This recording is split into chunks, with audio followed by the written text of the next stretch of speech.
Hey everybody, Shane here, Shoebox Legends. Thanks for joining me for the second installment in a short series of videos that I'm doing on a really special collection that I have put together within the last year. That being the Allen Ginter cards that represent the Negro Leagues or former Negro League players. I'm having a real blast with this, and I did a recent video, in case you missed it, where I showcased these three autographs that you see up in the background from the 2007 Allen Ginter release. That was the first year that these autographs existed for former Negro League players. And I did mention in that video, talked about another individual who I was missing the autograph for, and ended up motivating myself, I guess, after the video. Really became apparent to me, or refreshed in my mind, just how important and significant I think these cards are. Watching that video after I posted it, and finally decided to go out and scoop up the fourth and final auto that I was missing from 2007, the Joe B. Scott. I'm not going to give a breakdown on him or his career in today's video. I did do that in the prior video and showed a couple of other versions of this, but mentioned at the time that I did not have the auto and that this is the one that I was missing. Long story short, only one seller has had this available in all the time that I've been looking, better than a year now. And his asking price, I think, was a little bit high, or at least in comparison to the other three that I had acquired. I'd sent a couple offers throughout the year. They were never answered, and this just remained on my watch list for about 13 months. And then after the video, which went up maybe a couple weeks back, finally broke down and just went out and gave him his asking price and acquired, I guess, paid up for this. If you want to say I overpaid, I certainly did with respect to the other three cards that you see in the background.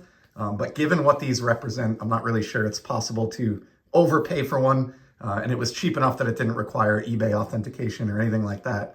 So I'm glad I finally just committed, got off my butt, picked that one up. And now I have the complete quartet, which you see behind you, of 2007 Allen Ginter, former Negro League greats, all in on-card autograph format.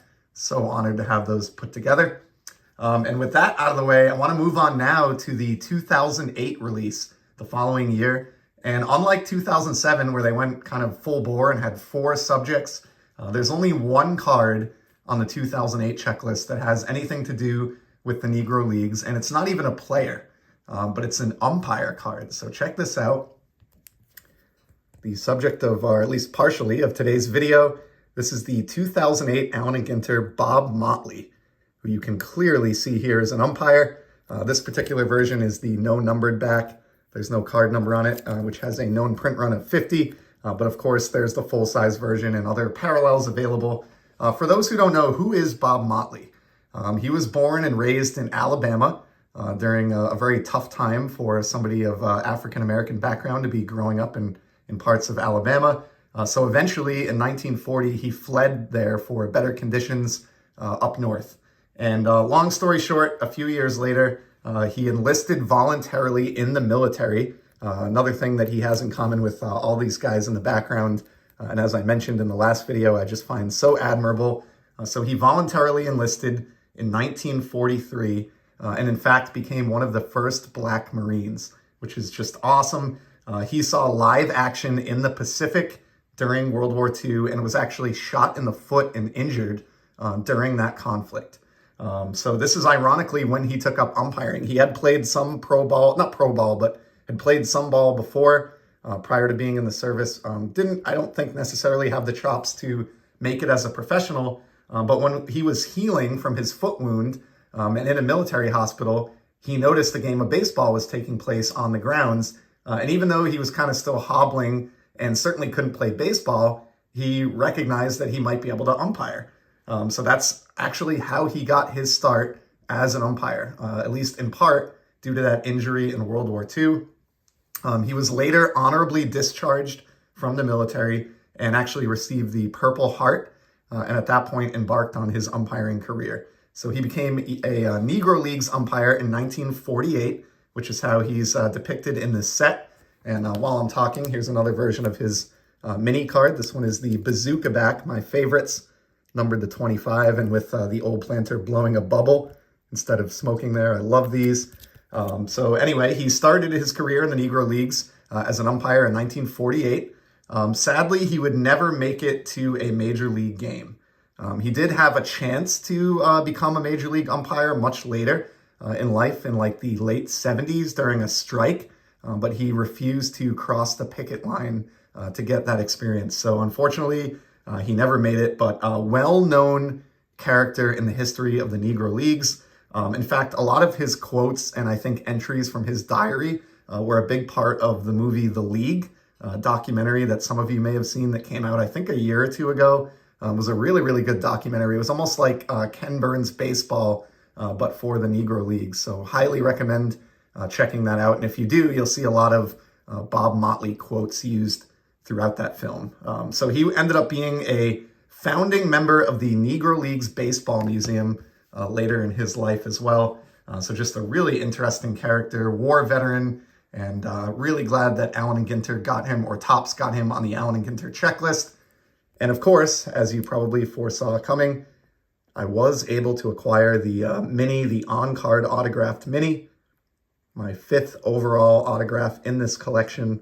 And like I said, the lone 2008 auto looks very similar to the 07s with that framed mini design. Really the only difference is a darker outer border, whereas you had the white or cream colored outer border in 2007. But yeah, as I said with the first 4 subjects in the first video, I really feel honored to have this in my collection. It's just such a special card when you think about what it represents and his kind of tie to this important part of baseball history. So we're going to put him up in the background. However, that is not the end of today's video because it got me thinking as I learned more about Bob Motley. The obvious question becomes, who was the first African-American umpire to become an umpire in Major League Baseball?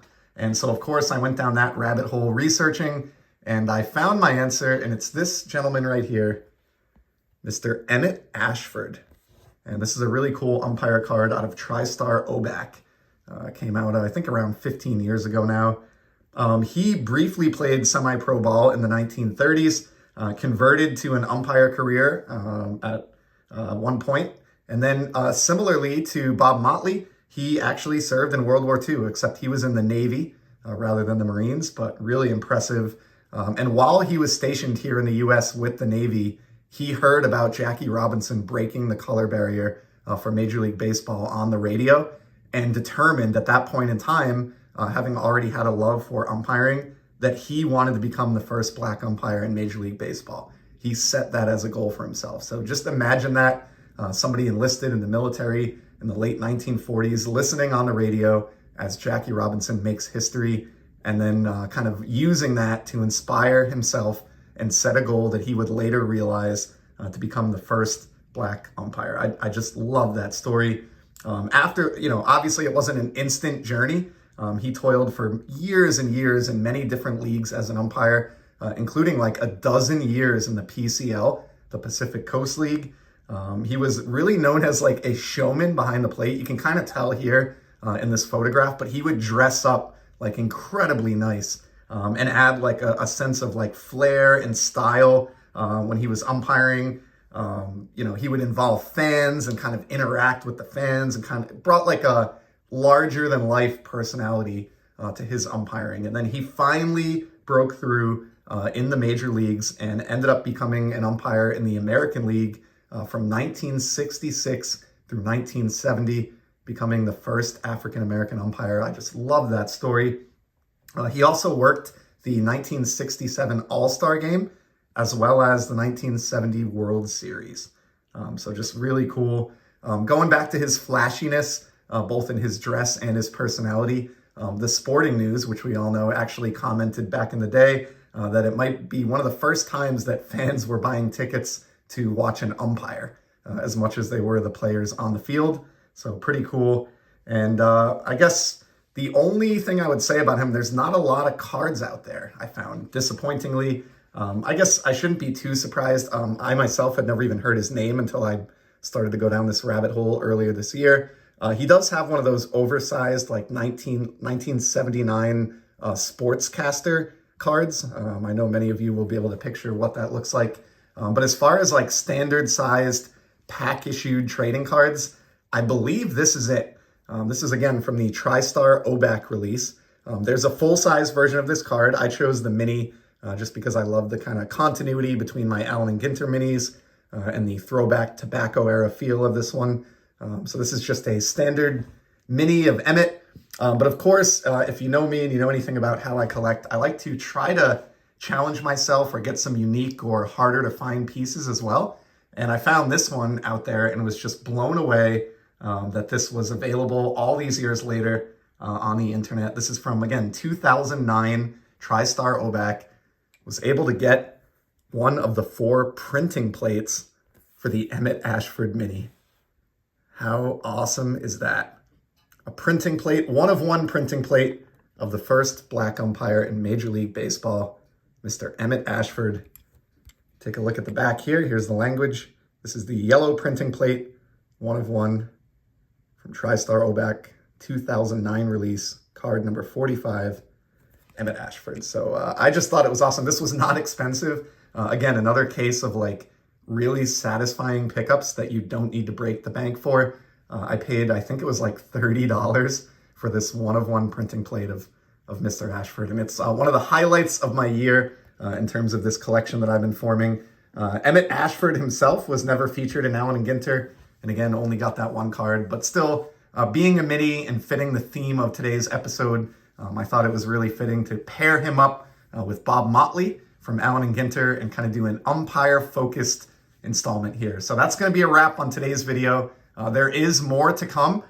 This is covering now just 2007 and 2008 in this ongoing series, but there were a series of autos in 2009 Allen and Ginter of former Negro League greats as well, and we'll be getting to those in the next installment.